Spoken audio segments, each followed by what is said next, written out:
함께 보실 말씀은 고린도전서 12장 27절 말씀입니다.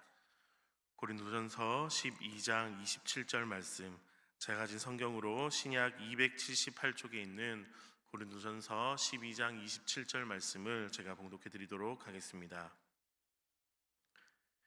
너희는 그리스도의 몸이요 지체의 각 부분이라. 아멘. 오늘 저희가 읽은 말씀은 바울이 고린도 교회에게 보내는 편지 중에 일부입니다. 성경을 보면 하나님께서 우리를 보시면서 우리 하나님의 자녀들의 정체성에 대해서 확실하게 세워주시는, 확인시켜주시는 말씀들이 여럿 있는데, 오늘 말씀도 그 중에 한 말씀입니다. 오늘 본문 말씀에서 바울은 성도들에게 무엇이라고 이야기하고 있습니까?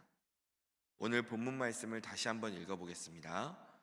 시작. 너희는 그리스도의 몸이요 지체의 각 부분이라. 아멘.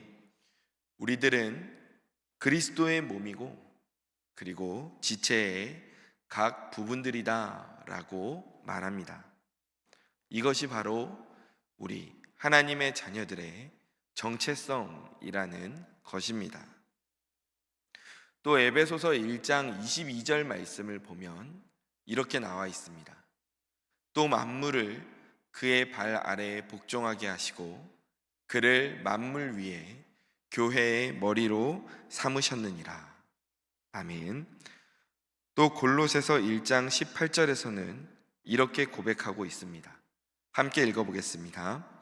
그는 몸인 교회의 머리시라. 그가 근본이시요 죽은 자들 가운데서 먼저 나신 이시니 이는 친히 만물의 으뜸이 되려 하심이요. 아멘.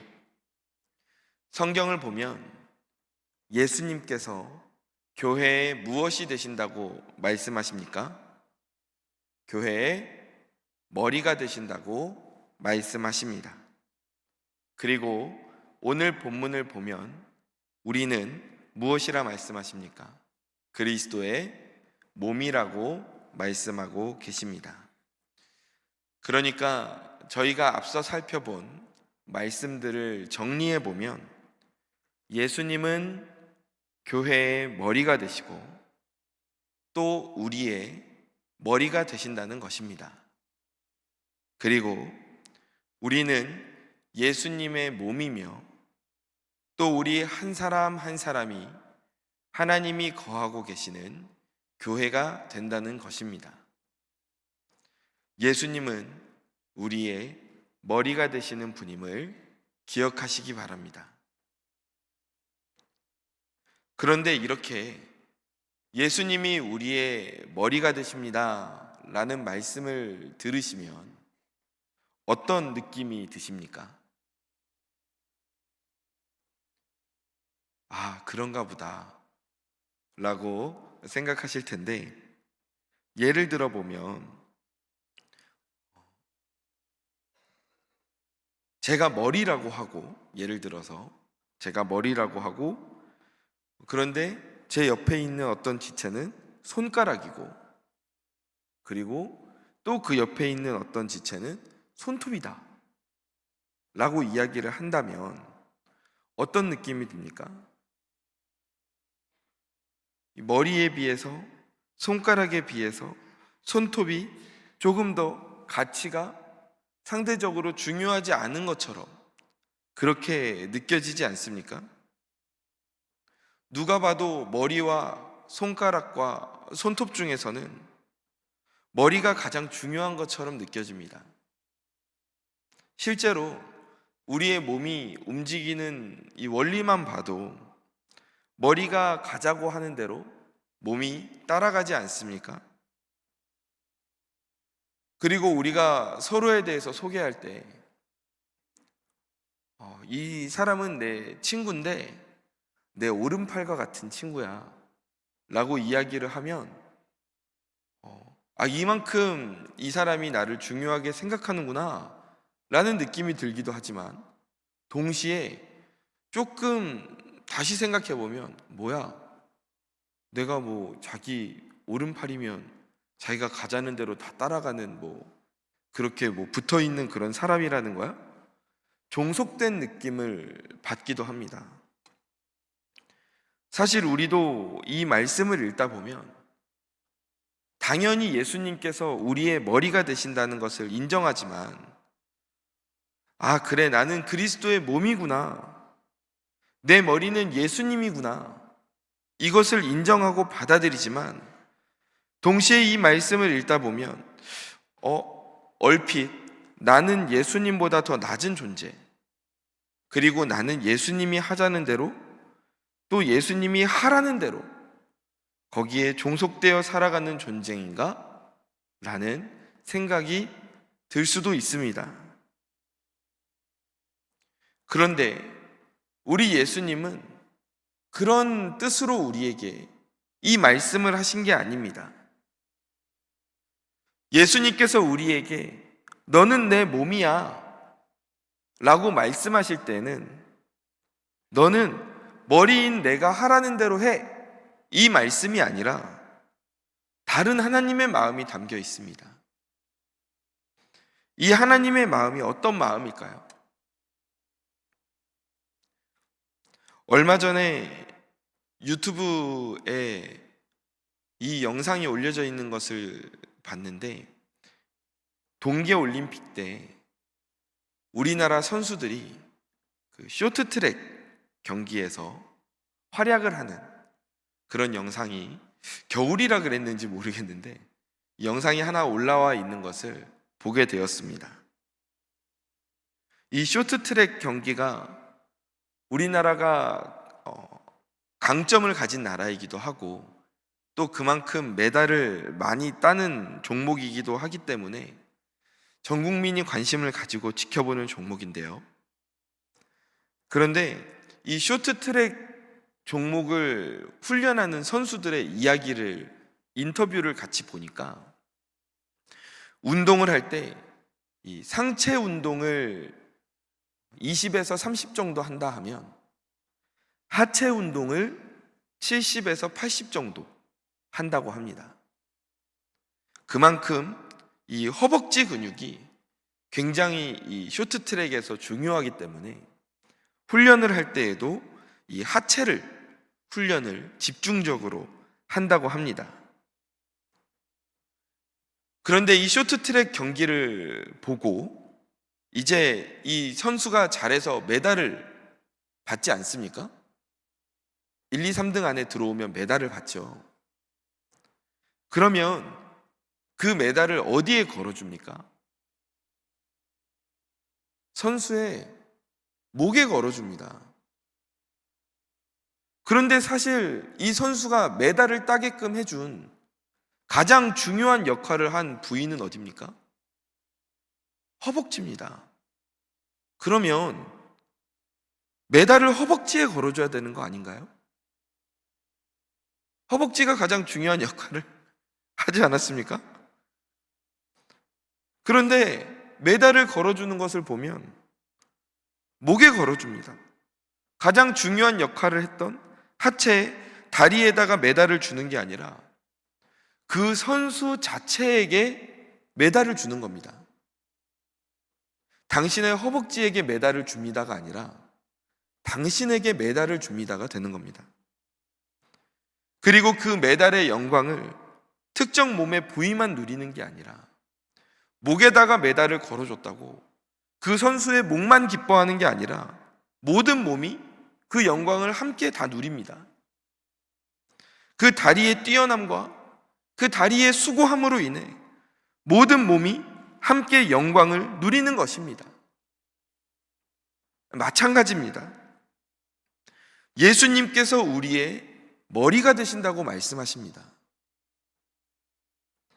성도 여러분, 예수님은 어떤 분이십니까? 예수님은 세상의 창조주이십니다. 그리고 십자가에 달려 죽으셔서 우리를 사망에서 생명으로 구해내신 분이 우리 예수님이십니다.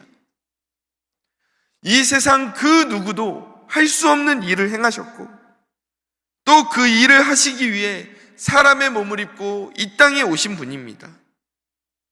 그렇기 때문에 예수님은 이 세상의 그 누구보다 영광받기에 합당하신 분이시고 그리고 그 영광을 홀로 받으셔야 하는 분입니다. 그 누구도 예수님의 영광을 가로챌 사람이 없습니다. 왜냐하면 이 세상의 그 누구도 예수님의 영광을 가로챌 만큼 뛰어난 사람은 없기 때문입니다. 예수님은 영광 받기에 합당하신 분입니다. 영광 받으셔야 하는 분입니다. 그런데 그 모든 영광을 받기에 합당하신 예수님께서 놀랍게도 우리에게 뭐라고 말씀하셨냐 하면 요한계시록 3장 21절 말씀입니다. 함께 읽어보겠습니다. 이기는 그에게는 내가 내 보좌에 함께 앉게 하여 주기를 내가 이기고 아버지 보좌에 함께 앉은 것과 같이 하리라. 아멘. 예수님이 말씀하십니다. 내가 이겼다. 그래서 아버지께서 나를 아버지 보좌에 함께 앉게 해주셨다. 그런데 마찬가지로 내가 누리고 있는 이 영광을 나 혼자만 누리는 게 아니라 너희도, 나의 사랑하는 나의 자녀들도 내 보좌에 함께 앉으면서 내 영광을 함께 누리게끔 해주겠다. 예수님께서 이렇게 말씀하십니다. 마치 운동선수가 메달을 따면 그 선수의 특정 그 몸이 아니라 자체에게 상급과 영광이 주어지듯이 우리의 머리이신 예수님께서 영광을 누리시면 몸인 우리도 그 영광을 함께 누리게 해주시겠다. 예수님이 이렇게 말씀하시는 겁니다. 솔직히 말해서 우리가 머리 대신 예수님에 비해서 잘난 것은 하나도 없습니다. 우리는 예수님에 비하면 사실 보잘것없죠. 내가 예수님이 받으시는 그 영광을 받기에 합당하게 무언가를 했는가 생각하면 또 그러한 것도 없습니다. 하지만 예수님께서는 오늘 우리에게 기꺼이 이렇게 말씀하십니다. 너도 내가 받은 이 영광을 함께 받아 마땅하다. 왜냐하면 너는 내 몸이기 때문이다. 이 사실을 기억하시기 바랍니다. 예수님이 우리에게 당신의 영광의 자리를 내어주십니다. 예수님은 나는 머리고 너희는 몸이니까 너희는 나를 따라와야 돼. 이렇게 말씀하신 게 아니라 우리에게 너는 내 몸이야 라고 말씀하실 때에는, 나는 너희의 머리야 라고 말씀하실 때에는 너는 나와 하나야. 우리는 하나야 라는 의미로 너는 내 몸이라고 말씀하신 것입니다. 우리를 예수님의 소모적인 수단으로 생각하시는 게 아니라 나를 소중하게 여기시기 때문에 너는 내 몸이라고 말씀하신 것입니다. 이것이 바로 우리를 향하신 하나님의 마음입니다. 이 하나님의 마음을 알고 느끼는 저와 성도님들 되시기를 간절히 소망합니다. 그런데 왜 우리는 이 예수님이 내 몸이라고 말씀하시면 왜 우리는 자꾸 그래, 나와 예수님은 하나야.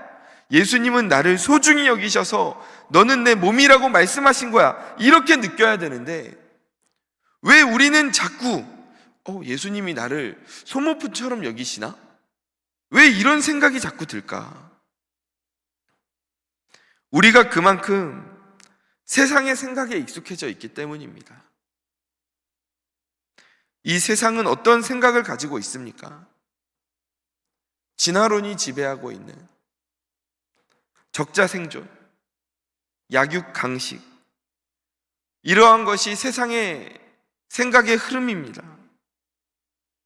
서로 경쟁해야 된다고 말하고 서로 끊임없이 비교하는 시대를 살고 있습니다.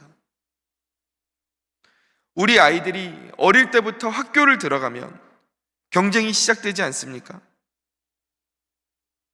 사실 그 전부터 경쟁은 시작됩니다. 옆집에는 벌써 걷는데,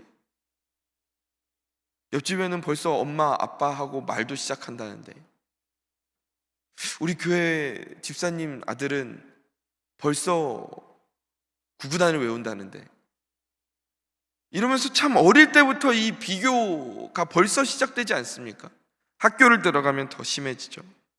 누가 더 많은 성적을 받는가? 좋은 성적을 받는가? 누가 더 선생님의 예쁨을 받는가? 누가 더 좋은 학교에 들어가는가?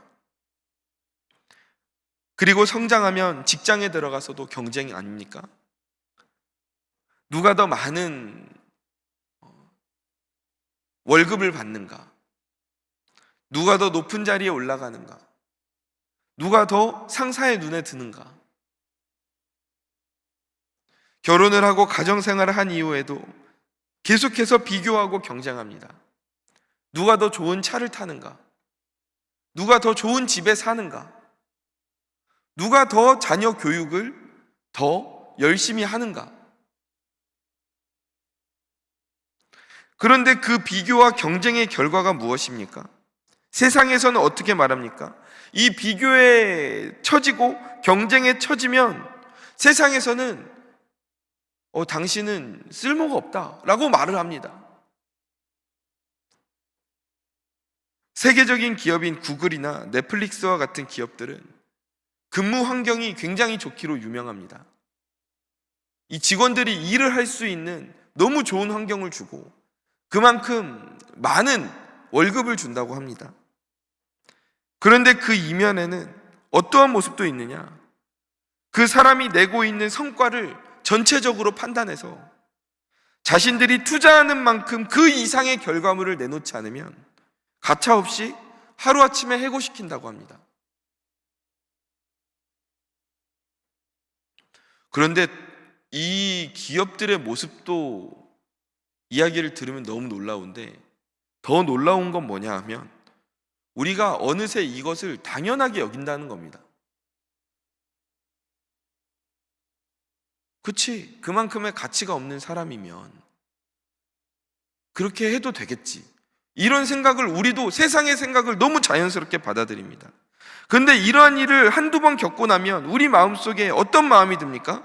나는 뒤처졌어, 나는 저 사람보다 못하기 때문에 나는 버려졌어, 이런 생각이 자꾸 우리 마음 가운데 들게 됩니다. 그리고 계속해서 작아지는 겁니다. 그래서 오늘도 우리는 세상 가운데에서 뒤처지지 않기 위해 나 자신을 혹독하게 다루고 또 죽을 힘을 다해서 그렇게 달려가고 있지는 않습니까? 세상에서 쓸모없다는 소리를 듣지 않기 위해, 도태되지 않기 위해 그렇게 우리의 인생을 채찍질하고 있지는 않습니까? 물론 그런 인생의 결과물들을 내는 것 자체가 나쁘다는 것은 아닙니다. 우린 열심히 살아야 됩니다. 그런데 우리가 열심히 사는 그 인생의 목적이 뭐냐? 이것을 우리는 분명하게 세워야 된다는 것입니다.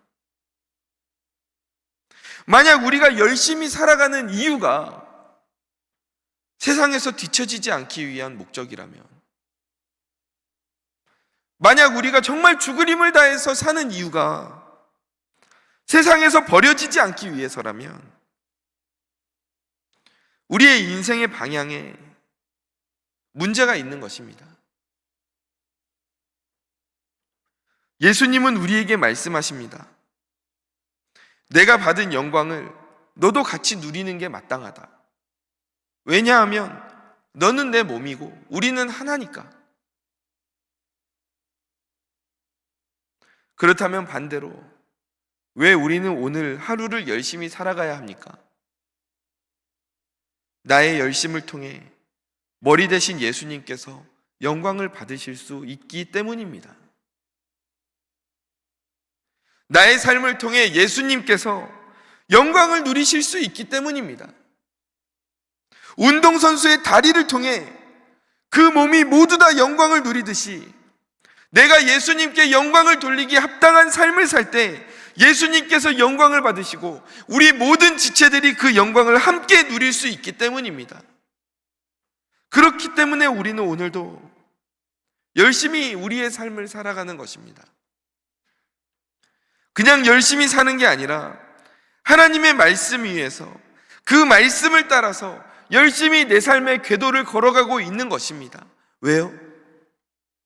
왜 그렇습니까?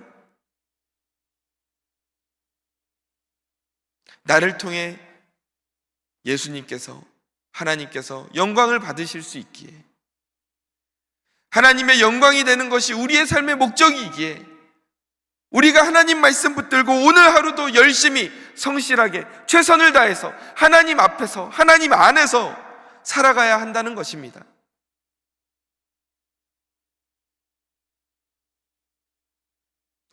하나님이 어느 정도로 우리를 하나님과 하나 된 존재로 보시느냐?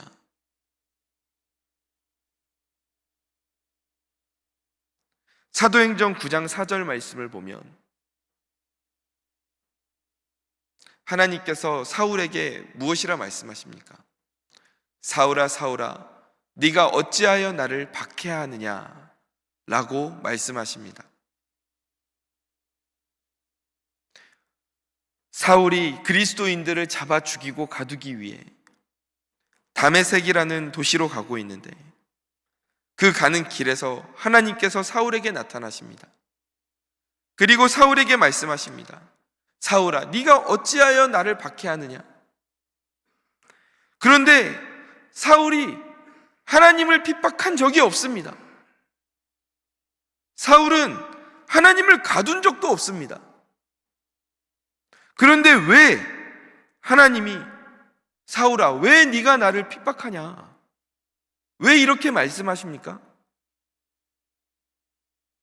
사울이 그리스도인들을 핍박했기 때문이었습니다.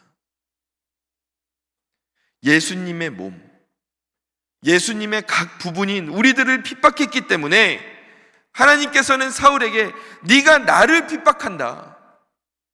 너는 나를 믿는 나의 몸, 나의 지체들을 핍박하고 있기 때문에 나를 핍박하는 거나 마찬가지야 라고 말씀하셨던 것입니다.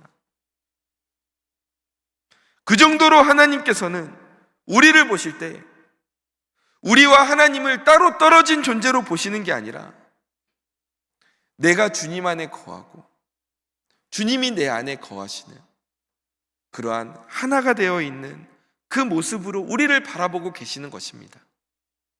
그 모습이 되기를 원하시는 것입니다. 그래서 예수님의 영광을 우리도 누리고 우리도 인생을 통해 예수님께 영광을 돌릴 수 있는 그 관계를 하나님께서는 원하시는 것입니다.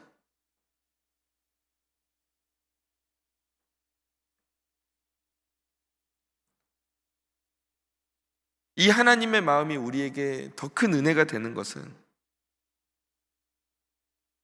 하나님은 어떤 상황에서도 우리를 포기하지 않으신다는 겁니다. 도마뱀 아시죠? 도마뱀 하면 떠오르는 특징이 무엇입니까? 위험을 느끼면 꼬리를 끊어버리고 도망갑니다. 저도 한번 실제로 본 적이 있는데 깜짝 놀랐습니다.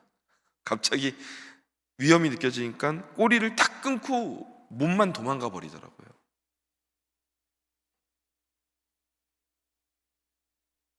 우리가 하나님과 한 몸인데 하나님은 도마뱀처럼 우리를 절대 버리지 않으십니다. 하나님은 우리를 떠나시지 않습니다. 솔직히 우리를 떠나시거나 우리를 포기하시려면 옛날 옛적 아담과 하와가 선악과 따먹었을 때 이미 끝난 이야기 아닙니까? 포기하시려면 이미 그때 포기하셨어야 될 이야기입니다. 그런데 그 후에 펼쳐지는 이 성경 말씀을 통해 우리에게 펼쳐지는 이 하나님의 사랑의 이야기를 보십시오. 하나님은 어떤 분이십니까? 끝까지 우리를 붙드시고 인도하시는 분입니다. 내가 예수님의 몸이고 내가 예수님의 지체라는 그 정체성을 받아들이고 예수님을 따라가면 예수님은 반드시 내 인생을 책임지시는 분임을 믿으시기 바랍니다. 우리는 예수님과 함께하는 존재입니다. 예수님의 영광이 나의 삶 가운데 함께 주어지는 줄 믿으시기 바랍니다. 또 나의 삶을 통해 하나님께서 영광 받으심을 믿으시기 바랍니다. 왜냐하면 나는 예수님의 몸이고 예수님은 우리의 머리가 되시기 때문입니다. 우리는 예수님의 몸입니다. 내가 예수님의 몸으로서 어떻게 살아가야 하는가? 하나님의 그 마음을 느끼고 깨닫고 붙잡고 나아가는 저와 성도님들 되시기를 주님의 이름으로 간절히 축원합니다. 손가락이 아프면 병원을 갑니다.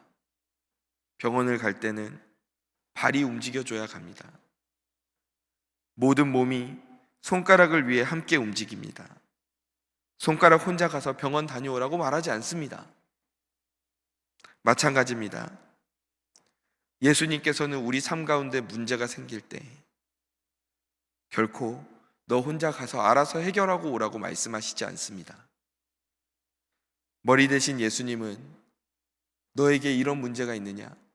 이 문제를 같이 한번 해결해 보자. 내가 너와 함께 한다. 걱정하지 마라. 그 현장 가운데 함께 가시며 그 문제를 해결하기 위해 함께 일하시고 우리에게 새 힘을 주시는 분임을 믿으시기 바랍니다.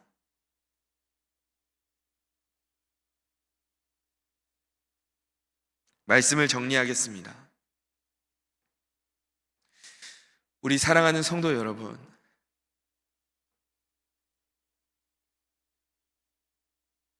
우리가 열심히 인생을 사는데 인생을 치열하게 살다가 어느 순간 돌아보면 허무하고 공허할 때가 있습니다. 어느새 나이가 들어버린, 어느새 시간이 이렇게 많이 지나버린 것을 보며 아, 인생 참 별거 없구나. 이러한 느낌이 들 때도 있습니다. 그런데 우리의 인생을 그렇게 보면 안 됩니다. 왜냐하면 나를 만드신 하나님께서 오늘 우리를 귀하게 여기시고 우리를 당신의 몸이라고 말씀하시면서 우리를 소중하게 대하시기 때문입니다. 그렇기에 우리도 우리의 인생을 조금 더 소중하게 여기기를 원합니다. 왜냐하면 하나님의 몸이니까요.